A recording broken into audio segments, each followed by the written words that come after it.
안녕하세요. 언더캐저 카메라 7입니다.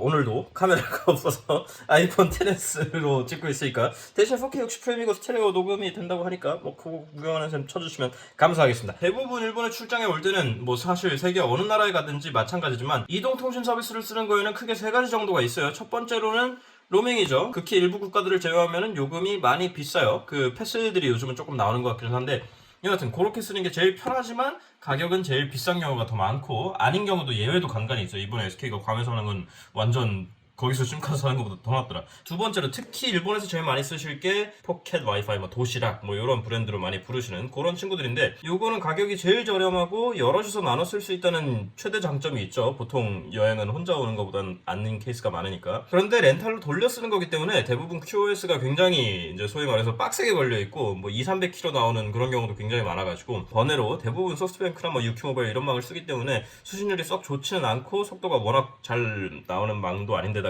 물리적으로 뭔가를 항상 들고 다녀야 된다. 화장실 갈 때 일행이 라우터 들고 와가지고 끊긴다. 뭐 아니면 갔다 와봤더니 일행이 없다. 어디 갔는지 모르겠다. 이런 경우가 생각보다 간간히 있는 편이에요. 그럴 땐 문자를 보내시면 돼요. 문자 160 얼마밖에 안 합니다. 그래서 찾게 되는 게 선불 심카드예요. 선불 심카드의 경우에는 일본에서 가성비가 굉장히 떨어지는 편이에요. 이게 일반적으로 통상적으로 구매할 수 있는 것 중에 제일 저렴한 건데 1.5기가에 2,000엔입니다. 2,000엔이면은 카드로 결제하면은 2만원, 딱 2만원 정도 찍힙니다. 지금은 환율이 좋아가지고 1,990엔이에요. 자, 요렇게 되는데 2,000엔에 1.5기가면 대부분 국가들에서는 거의 있을 수가 없는 레이트예요. 그럼에도 불구하고 선불 심카드가 주는 이점이라는 게 있기 때문에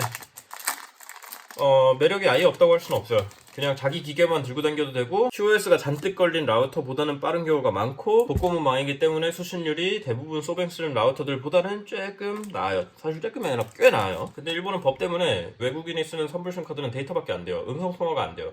다른 국가들에서는 음성통화가 된다는 게 상당한 메리트예요. 뭐 이제 호텔에 간다, 레스토랑에 간다, 아니면 뭐 예약을 한다 그럴 때 특히 인터넷 환경이 잘 갖춰지지 않은 나라들에서는 그냥 전화 한번 때리는 게 훨씬 빠른 경우가 많아요. 근데 일본에서는 전화도 안 되고 무조건 데이터만 얘기하고 있으니까 되게 사지 말라는 것 같다. 여하튼 이렇게 있고요. 당연히 더 큰 용량도 있어요. 1.5기가, 3기가, 8기가 뭐 이런 애들 있는데 그런 거는 진짜 천정부지로 올라갑니다. 8,000엔 넘고 그래요. 음성통화 걸고 받고 하려면은 앱을 써가지고 050이 인터넷 전화번호인데 그걸 받아야 돼요. 와이파이 앱 뭐 이런 거 찌라시들 들어있고요. 여기에는 APN 설정을 하는 방법이 있어요. 사실 이런 것 때문에 로밍이 다른 뭐 창렬한 로밍사니 데이터 심카드를 산다라고 하시는데 맞는 말이에요. 가성비로만 보면은. 근데 이제 우리 같은 사람들은 잘 할 수 있는데 어머니 아버지 좀 더 가서 할머니 할아버지들 어디 보내드리는데 야, 나 카톡 좀 하고 싶어라고 하면은 거기 심카드 가판대에 가서 심카드를 사시고 APN 설정을 하시고 KT 모델은 그거 했을 때 LTE가 안 되니까 다이얼 코드로 가서 밴드 설정을 새로 하셔야 되는데 주파수가 안 맞으면 안 될 수도 있어요라고 하기에는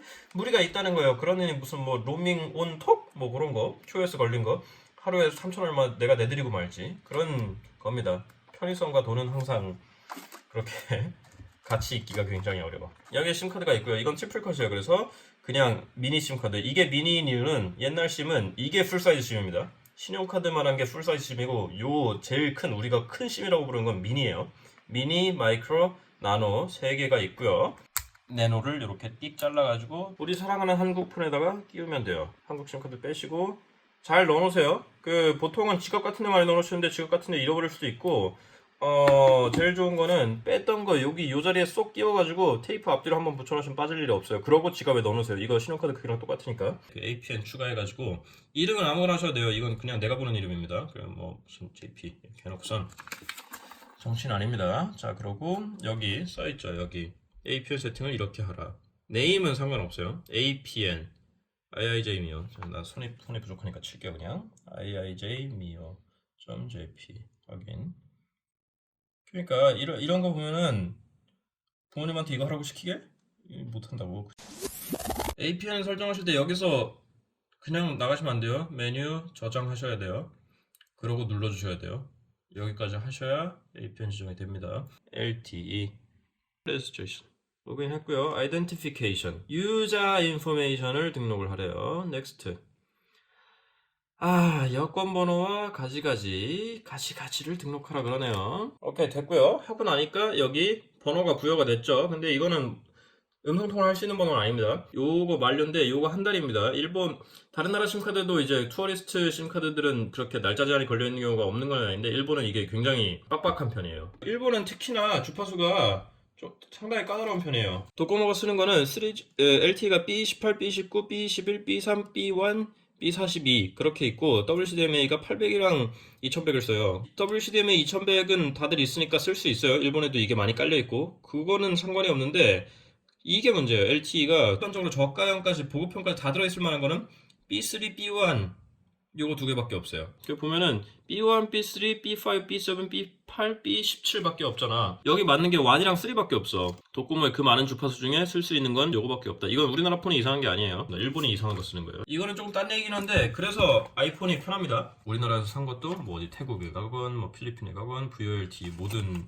통신사에서 똑같이 지원만 되면 쓸 수 있다. 속도 테스트를 잠깐 해보면은 업로드가 이 정도, 그래서 다운로드 40, 한 5 정도에 업로드 33. 일본에서는 한중일 패스 같은 게 워낙 잘 돼 있고 이런 렌탈 같은 것도 쿠팡 그런 소셜 커머스 같은 데서 파는 게 워낙 경쟁이 치열해서 뭐 하루에 2천 얼마밖에 안 하죠.